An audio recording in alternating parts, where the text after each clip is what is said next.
Boa noite, pessoal do canal Divinamente Eu. Edna por aqui novamente e desejando saber como foi o dia de vocês. Esse dia tão inusitado, esse dia tão... onde deixou muita gente preocupada, né? Porque 7 astros alinhados com Áries não é para amadores, né? É um tal de levanta, cai, levanta, cai, levanta, cai, uma rasteira aqui, né? Uma esquiva ali, vambora. Vambora, porque não podemos nos entregar para os inimigos, né? Mas é isso mesmo, pessoal. Quem tá no autoconhecimento, procurando o seu equilíbrio, se conhecer melhor, elevar sua consciência. Não pense que a trajetória é uma linha reta, tá? Ela é uma espiral. Então, hoje nós vamos dar continuidade ao 4º capítulo desse livro maravilhoso do Dr. Joseph Murphy, que é O Poder do Subconsciente. Sem mais delongas, vamos lá. E esse capítulo fala sobre as curas mentais nos tempos antigos.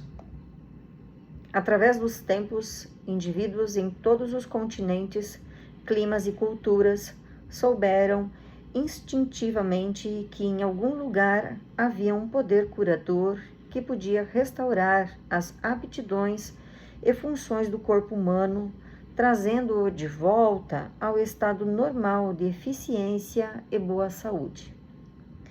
Acreditava-se que esse estranho poder podia ser invocado em certas condições e que, se corretamente conjurado, o resultado seria alívio do sofrimento. A história de todas as nações confirma que, de fato, existia essa crença.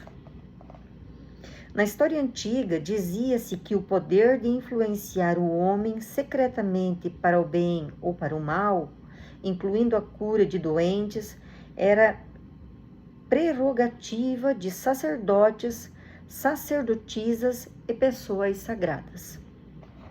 Essas pessoas alegavam possuir poderes recebidos diretamente de Deus, incluindo a cura dos enfermos.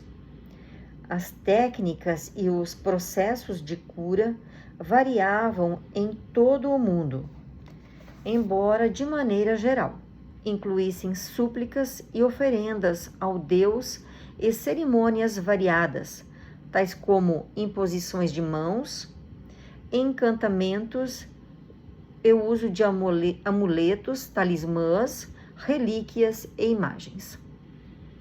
Nas religiões da antiguidade, por exemplo, sacerdotes nos templos drogavam os pacientes e lhes davam sugestões hipnóticas quando adormecidos. Eles eram informados de que os deuses o visitariam sem falta durante o sono e que os curariam.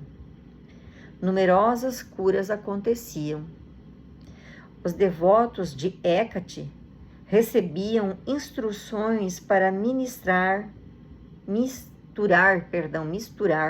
lagartos com resina, olíbano e mirra, e triturar tudo isso ao ar livre, quando a lua estava em quarto crescente. Após a execução desses ritos bizarros e misteriosos, eles rezavam à deusa, engoliam a poção já preparada e mergulhavam no sono. Se a fé era suficiente, viam-na em sonho. Esse rito, que nos parece tão estranho, até mesmo fantástico, era frequentemente seguido por curas. Nos tempos antigos, o homem inventou numerosas e eficazes maneiras de ganhar acesso ao poder incrível da mente subconsciente e usá-la para a cura. Embora soubessem que esses procedimentos funcionavam, não sabiam como ou por que produziam resultados. Hoje sabemos que sugestões poderosas eram dadas à mente subconsciente. Rituais, poções e amuletos atraíam profundamente a imaginação do homem e facilitavam a aceitação pelo subconsciente das sugestões repetidas do curandeiro. O trabalho de cura, porém, era realizado pela própria mente subconsciente do paciente. Em todas as eras, curandeiros leigos obtiveram sucessos notáveis em casos em que a perícia médica tradicional fracassara e os pacientes haviam entrado em desespero. Essa situação nos leva a perguntar: de que modo esses curandeiros em todo o mundo faziam e fazem curas? A resposta é que as curas ocorrem porque a crença cega do doente libera o poder curador existente na mente subconsciente. Quanto mais fantásticos e estranhos os remédios e métodos usados pelos curandeiros, mais provável era que os pacientes acreditassem que algo tão estranho tinha que ser incomumente poderoso. A excitação emocional tornava-lhes fácil aceitar a sugestão de saúde, tanto pela mente consciente quanto pela subconsciente. Esse ponto será discutido em mais detalhes no capítulo seguinte. Agora vamos falar sobre os relatos bíblicos de uso dos poderes do subconsciente. Por isso vos digo que, tudo quanto em oração pedirdes, credes que recebestes, e assim será convosco. Marcos, capítulo 11, versículo 24. Releiam essa passagem e prestem toda a atenção à diferença nos tempos dos verbos. Os verbos crer e receber estão no presente, ao passo que o assim será convosco está no futuro. O inspirado evangelista nos diz algo da mais alta importância com esta diferença aparentemente pequena na construção gramatical da sentença. Se acreditamos e aceitamos como verdade o fato de que nosso desejo já foi atendido e realizado, que já foi completado, sua realização seguirá como algo no futuro. O sucesso dessa técnica reside na convicção profunda de que o pensamento, a ideia, a imagem já está na mente. Se queremos que alguma coisa tenha substância no reino da mente, ela deve ser pensada como realmente existente. No trecho bíblico temos, em uma das poucas palavras enigmáticas, uma instrução concisa e específica sobre a maneira de usar o poder criador da mente. Isto é, gravando no subconsciente aquilo que desejamos. Nosso pensamento, ideia, plano ou objetivo são tão reais em seu próprio plano como nossa mão ou coração ou corpo. Ao empregar a técnica bíblica, varremos inteiramente da mente todas as considerações sobre condições, circunstâncias ou qualquer coisa que possa implicar resultado negativo. Estamos plantando na mente uma semente, um conceito, que se a deixarmos em paz, germinará sem falta e terá fruição externa. A condição em que Jesus insistia acima de todas era a fé. Repetidamente lemos na Bíblia: faça-se-vos conforme vossa fé. Se plantamos certos tipos de semente no solo, temos fé em que elas germinarão segundo a sua natureza. É assim que se comportam as sementes, e confiando nas leis do crescimento e da agricultura, sabemos que elas brotarão segundo sua natureza. A fé descrita na Bíblia é uma maneira de pensar, uma atitude mental, uma certeza íntima, a convicção de que a ideia que aceitamos sem reservas na mente consciente, será assimilada pela mente subconsciente e tornada manifesta. A fé é, em certo sentido, a aceitação como verdade daquilo que nossa razão e sentidos negam. É um fechamento, a recusa em escutar a pequena, racional, analiticamente consciente e adotar uma atitude de confiança completa no poder interior da mente subconsciente. Mas vejamos um dos exemplos bíblicos mais conhecidos da técnica de cura. Tendo ele entrado em casa, aproximaram-se os cegos, e Jesus lhes perguntou: Credes que eu posso fazer isso? Responderam-lhe: Sim, Senhor. Então lhes tocou os olhos, dizendo: Faça-se-vos conforme a vossa fé. E abriram-se-lhes os olhos, porém os advertiu severamente, dizendo: Acautelai-vos de que ninguém o saiba. Mateus capítulo 9, versículo 28 a 30.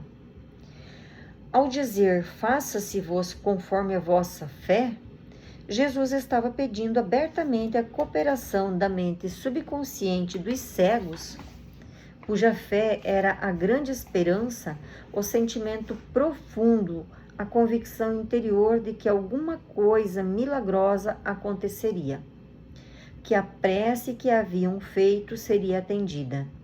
E por isso mesmo foi. Essa é a técnica de cura consagrada pelo tempo, utilizada por todos os grupos de cura em todo o mundo, qualquer que seja a afiliação religiosa. Ao dizer acautelai-vos de que ninguém o saiba, Jesus insistia com os pacientes curados para que não discutissem com outrem a cura recebida. Se assim fizessem, poderiam ser prejudicados por críticas céticas ou depreciativas dos incrédulos. Essa situação, por seu lado, poderia contribuir para desfazer o benefício recebido das mãos de Jesus. Ao depositarem na mente subconsciente pensamentos de medo, dúvida e ansiedade. Que palavra é esta? Pois que com autoridade e poder ordena aos espíritos imundos e eles saem? Lucas 4, versículo 36. Quando buscaram, os enfermos foram curados por sua própria fé. Juntamente com a fé e a compreensão de Jesus do poder curador da mente subconsciente. Tudo o que decretava, ele sabia no íntimo que era verdade. Jesus e os necessitados de ajuda eram unos com a mente subjetiva universal. A certeza e convicção interiores de Jesus sobre o poder curador mudaram a configuração destrutiva negativa do subconsciente dos enfermos. As curas resultantes foram a resposta automática a uma mudança mental interna. O comando que ele lhes deu foi o apelo que fez ao subconsciente dos doentes, além de saber, sentir e confiar absolutamente na reação da mente subconsciente às palavras que com autoridade pronunciou. Milagres em santuários de todo o mundo.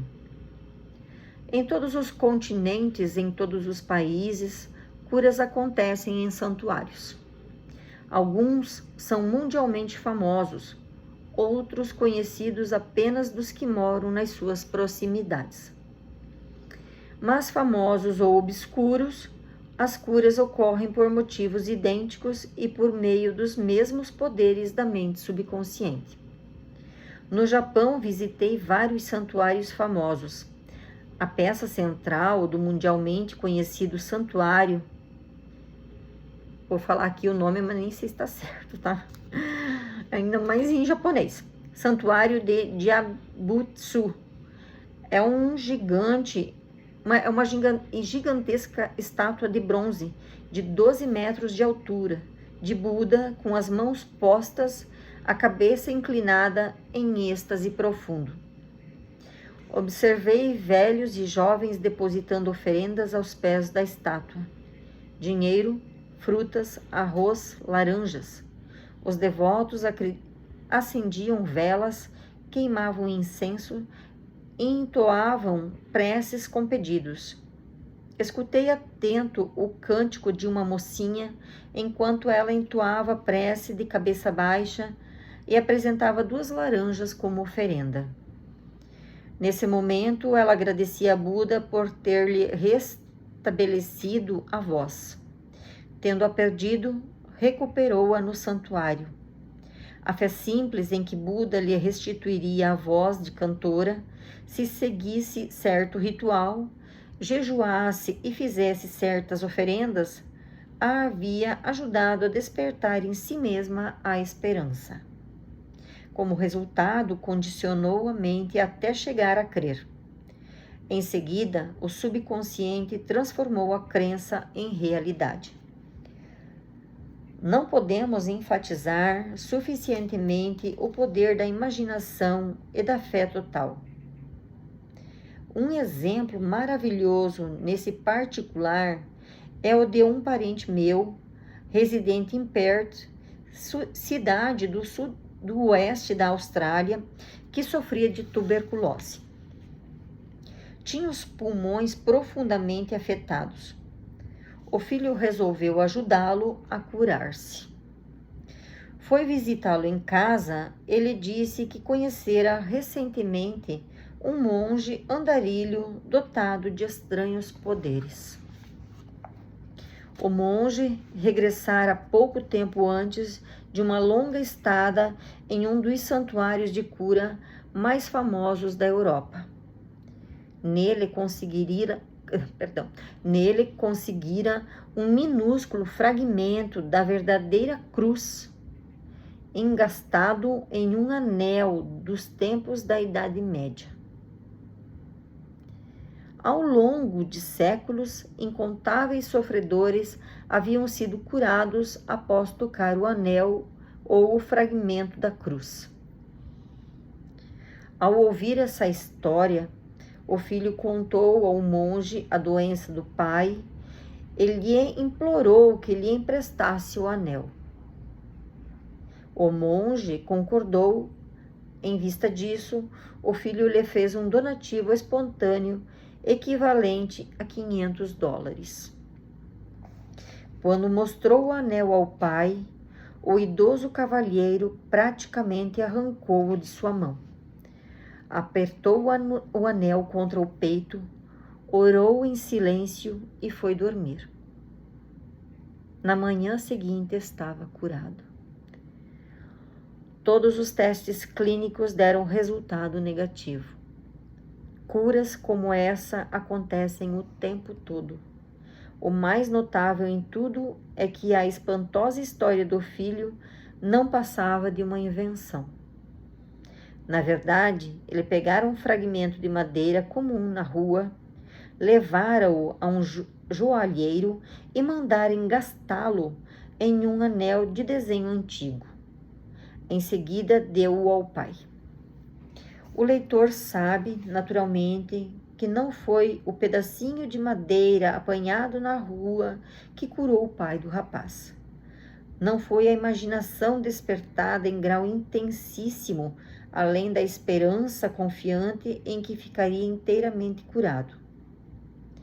A imaginação ligou-se à fé, que é uma emoção subjetiva, e a união das duas realizou a cura pelo poder do subconsciente. O pai jamais soube da estratagema. Se isso tivesse acontecido, ele, quem sabe, poderia ter sofrido uma recaída. Mas, em vez disso, a tuberculose jamais voltou. Permaneceu inteiramente sadio e faleceu de outras causas, 15 anos depois, com a idade de 89 anos. Um único princípio universal de cura. É fato bem conhecido que todas as várias escolas de cura proclamam sucessos documentados dos mais maravilhosos tipos. A conclusão mais óbvia que ocorre à mente é que deve haver algum órgão ou processo comum a todas elas. Na verdade, há. O órgão de cura é a mente subconsciente e o processo, a fé. Pense bem nas verdades fundamentais seguintes. Você desempenha funções mentais que foram diferenciadas, designando-se umas como mente consciente e outras como mente subconsciente. A mente subconsciente é invariavelmente suscetível ao poder da sugestão. A mente subconsciente exerce controle absoluto das funções, condições e sensações de seu corpo. Você certamente sabe que sintomas de praticamente todas as doenças podem ser induzidos por sugestões em pacientes hipnotizados. Um indivíduo nessas condições pode, por exemplo, ficar com febre alta, afogueado ou sentir calafrios, conforme a natureza da sugestão. Você pode lhe sugerir que ele está paralisado e ele não conseguirá andar. Ou manter uma xícara de água fria sob o nariz e lhe dizer: esta xícara está cheia de pimenta. Cheire-a. Ele vai expirar violentamente e repetidamente. O que é que você imagina ter causado os expiros? A água ou a sugestão? Se alguém lhe disser que é alérgico a flores, você pode colocar uma delas sintética ou um copo vazio sob o nariz da pessoa quando ela estiver em estado hipnótico e lhe dizer que é uma flor. Ela imediatamente exibirá os sintomas alérgicos habituais. Esse fato demonstra que a causa dos sintomas está na mente subconsciente. A cura dos sintomas ocorre nela também. Diferentes escolas de medicina, tais como osteopatia, quiroprática, qigong, acupuntura e naturopatia, produzem todas elas curas notáveis. O mesmo acontece com os ritos e as cerimônias das várias crenças religiosas em todo o mundo. É evidente que todas essas curas são realizadas por intermédio da mente subconsciente, a única curadora existente. Note só como ela cura um corte num dedo. Ela sabe exatamente como fazer isso. O médico põe uma atadura e diz: a natureza curará o ferimento. Natureza. Porém, nada mais é do que o outro nome para a lei natural ou a lei da mente subconsciente. O instinto de autoconservação é a primeira lei da natureza e principal função da mente subconsciente. Seu instinto mais forte é a mais potente de todas as autossugestões. Teorias profundamente diferentes.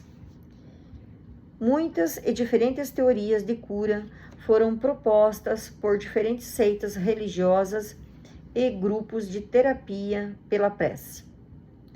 Muitos alegam que, uma vez que suas práticas produzem resultados, a teoria que defendem deve ser a certa. Mas, como vimos neste capítulo, essa alegação carece de fundamento. Como você sabe, há vários tipos de cura. Franz Anton Mesmer, nascido em 1734 e falecido em 1815, um médico austríaco que clinicava em Paris, descobriu que, aplicando ímãs ao corpo doente, podia curar milagrosamente a doença de que ele sofria. Realizou também curas com vários outros tipos de material, como vidro e metal. Mais tarde, abandonou o uso desses objetos em troca de passes sobre o corpo do paciente. Proclamou que a verdadeira causa de suas curas era o que denominou de magnetismo animal. Formulou a teoria de que alguma substância magnética misteriosa era transmitida pelas mãos do curador ao paciente. Mesmer emprestou seu nome a esse método de tratamento que veio a ser conhecido como mesmerismo. Hoje, nós o conhecemos como hipnotismo. Outros médicos, invejosos do sucesso de Mesmer, alegaram que todas as suas curas eram devidas à sugestão e a nada mais.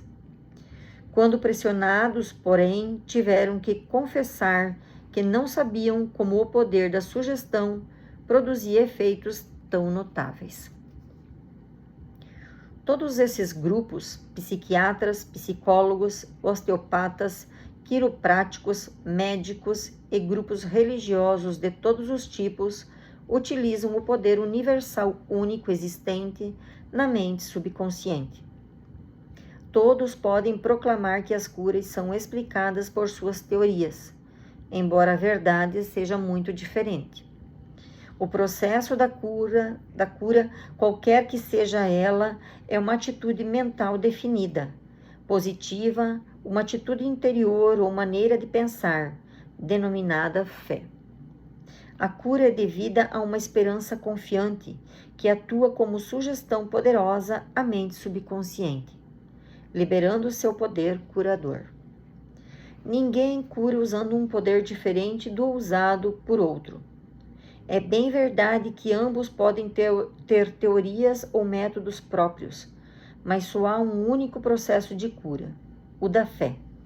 Só há um único poder curador, isto é, a mente subconsciente. Escolha qualquer teoria, crença ou método que o agrade, e pode ficar tranquilo de que, se tiver fé, obterá resultados. Opiniões de Paracelso. Philippus Paracelso, famoso alquimista e médico suíço, que viveu de 1493 a 1541, foi um grande curandeiro em seus dias e afirmou o que é um fato científico óbvio quando disse: seja o objeto de sua fé real ou falso, você, ainda assim, obterá os mesmos resultados. Dessa maneira, se eu acreditar na estátua de São Pedro, como teria acreditado no próprio São Pedro, obterei os mesmos resultados que teria obtido com ele. Mas isso é superstição. A fé, contudo, produz milagres e, seja ela verdadeira ou falsa, sempre produzirá as mesmas maravilhas. As opiniões de Paracelso foram repetidas no século XVI por Pietro Pomponazzi, um filósofo italiano que escreveu o seguinte: podemos finalmente conceber os efeitos maravilhosos que a confiança e a imaginação podem produzir, especialmente quando ambas as qualidades existem nos sujeitos e nas pessoas que o influenciam. As curas atribuídas à influência de certas relíquias constituem efeitos da imaginação e da confiança das pessoas nessas relíquias. Charlatões e filósofos sabem que, se os ossos de qualquer esqueleto fossem postos no lugar dos ossos de um santo, os doentes ainda assim experimentariam efeitos benéficos, se acreditassem que eram relíquias autênticas. Pense só no que isso implica. Se acredita no poder dos ossos de santos ou nas propriedades curadoras de certas águas, ou como meu parente australiano, nos efeitos milagrosos de um pedaço de madeira, você obterá resultados devido à poderosa sugestão dada à sua mente subconsciente. É esta que realiza a cura. Os experimentos de... Nossa, gente, olha, vou tentar ler aqui. Bernin. Deve ser mais ou menos isso. Nossa, eu sou péssima nisso, gente. Hippolyte Bernin, professor de medicina de Nancy, em Nancy, na França. Quero que me perdoem se por acaso minha leitura está um pouco atrapalhada, mas é que meus olhos correm no livro antes de eu chegar lá. Vamos voltar aqui. Os experimentos de Bernin. Hippolyte Bernin, professor de medicina em Nancy, na França, em princípios do século XX, foi um dos primeiros a explicar como a sugestão do médico ao paciente produz efeitos devido à força da mente subconsciente. Bernin contou a história de um homem com paralisia na língua. Foram tentadas todas as formas de tratamento, sem nenhum sucesso. Certo dia, porém, seu médico anunciou que ouvira falar de um novo instrumento que, com certeza, aliviaria o problema. Em seguida, ele colocou um termômetro na boca do paciente, que acreditou que era o instrumento que o salvaria. Momentos depois, gritou alegremente que podia mover a língua com a maior facilidade. Continua Bernin. Entre nossos casos, são encontrados fatos do mesmo tipo. Uma mocinha veio ao meu consultório sofrendo da perda completa da voz havia quase 4 semanas. Depois de chegar a um diagnóstico seguro, eu disse aos meus alunos que a perda da voz cedia às vezes instantaneamente à aplicação de eletricidade, que só poderia agir simplesmente por sua influência sugestiva. Mandei buscar o aparelho de indução, botei a mão sobre a laringe da paciente, movi-a um pouco e disse: agora você pode falar alto. Um instante depois, a fiz dizer A, em seguida B, e depois Maria. Ela continuou a falar com clareza e o problema desapareceu. Herr Bernin estava demonstrando o poder da fé e da esperança por parte da paciente, que atuaram como sugestão poderosa sobre a mente subconsciente. Bolha formada por sugestão. Diz Bernin que provocou o aparecimento de uma bolha na nuca de um paciente, colocando nela um selo de correio e sugerindo que era um pedaço de papel pega-mosca. Esse tipo de demonstração foi confirmado por experimentos e experiências de numerosos médicos em muitas partes do mundo. E não deixam dúvida de que mudanças estruturais no corpo podem ser feitas como resultado de sugestão oral ao paciente. A causa dos estigmas sangrentos. Hemorragias e estigmas sangrentos podem ser induzidos por sugestão. Como demonstração desse fato, o Dr. M. Bourru colocou uma pessoa em transe hipnótico e lhe deu em seguida a sugestão seguinte: às 16 horas, após hipnose, você virá ao meu consultório. Se sentará nessa poltrona e cruzará os braços sobre o peito. Seu nariz, nessa ocasião, começará a gotejar sangue. Naquela tarde, o jovem fez exatamente o que lhe havia sido dito. Logo que cruzou os braços, várias gotas de sangue pingaram da narina esquerda. Em outra ocasião, o mesmo pesquisador escreveu o nome do paciente em ambos os antebraços com a ponta rombuda de um instrumento, enquanto ele estava em transe hipnótico. Em seguida, disse Bourru: às 16 horas, você cairá no sono. Seu braço sangrará ao longo das linhas que eu tracei, e seu nome aparecerá escrito em seus braços em letras de sangue. Naquela tarde, o paciente foi atentamente observado. Às 16 horas, ele caiu no sono. No braço esquerdo, as letras sobressaíram em relevo brilhante e em alguns pontos havia gotas de sangue. Embora as letras desaparecessem gradualmente, elas continuaram ainda levemente visíveis 3 meses depois. Esses fatos demonstram simultaneamente a correção das duas proposições expostas, isto é, a suscetibilidade invariável da mente subconsciente ao poder da sugestão e o controle perfeito que ela exerce sobre funções, sensações e condições do corpo.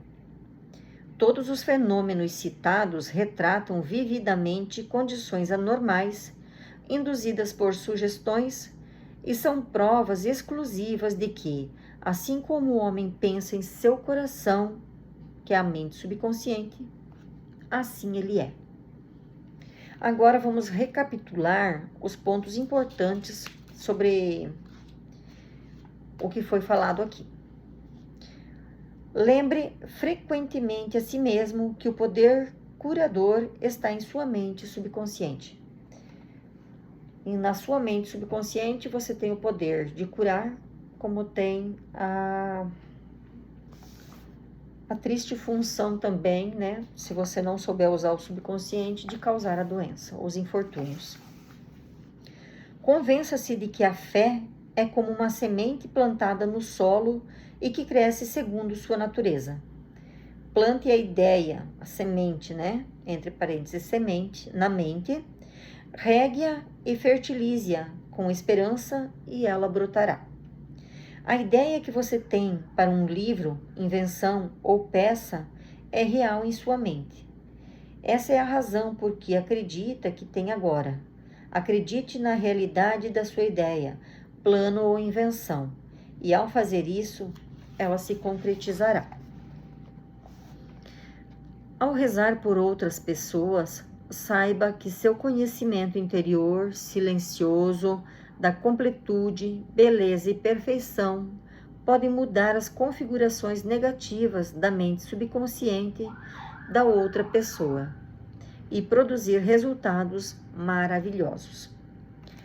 As curas milagrosas de que ouve falar, ocorridas em vários santuários, são devidas à imaginação e à fé total, que agem sobre a mente subconsciente da pessoa, liberando o poder criador. Todas as doenças têm origem na mente. Nada aparece no corpo, a menos que exista um modelo mental correspondente.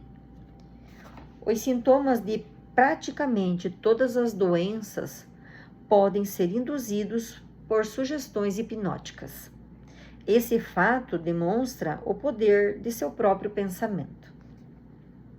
Só há um processo de cura, a fé. Só há um poder curador, isto é, a mente subconsciente.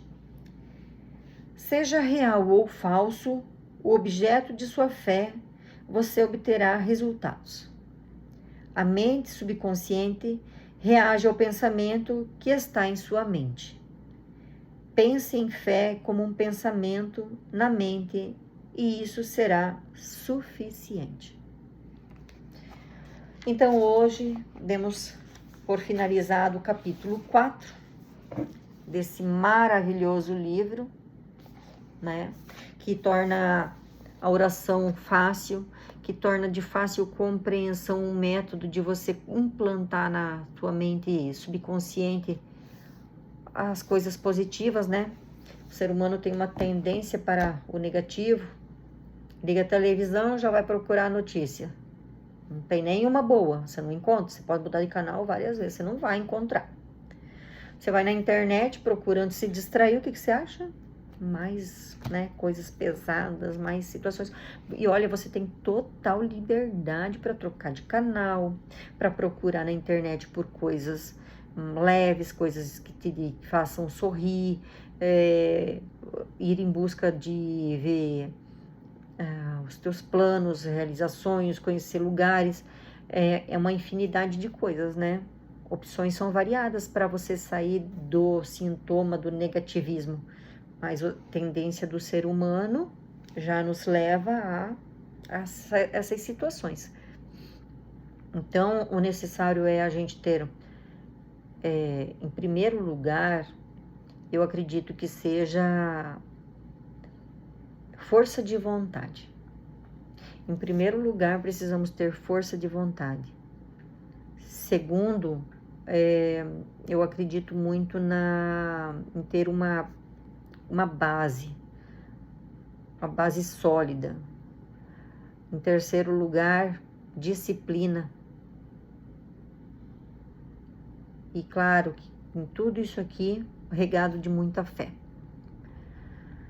Quem quer mudar, né? Quem quer dá um jeito. Quem não quer acha uma desculpa. Eu estou aqui. Poderia estar me desculpando, dizendo, ai meu Deus, não quero aparecer, quero me esconder, quero ficar. Mas independente do horário, da situação, eu estou aqui, estou fazendo a minha parte, porque por várias vezes eu tentei mudar e por várias outras vezes eu deixei tudo afundar quando já estava no meio do caminho, desisti do processo, dos cursos, dos livros, e de tudo aquilo que planejei. E essa aqui é a parte mais difícil para mim, que é a parte de aparecer, que é a parte de conversar, que é a parte do dar a cara, né?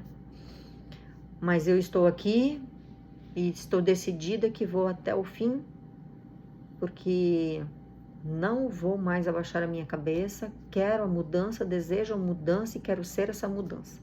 Então, se eu quero, eu posso, eu consigo. E você também consegue. Tá bem? É isso que eu queria te dizer. Você é poderoso. Você é poderosa. Tá? Não se deixe abater por palavras críticas de quem não te ajuda a construir nada. E não fez nem por si. Não vai fazer pelos outros. Então, não ouça. Não ouça. Se não tá para te ajudar, se não está para te apoiar, apoie-se na sua fé, na sua confiança e na certeza da sua vitória. Amanhã estou aqui de novo para o 5º capítulo desse livro maravilhoso. Fiquem bem, tá? Até amanhã.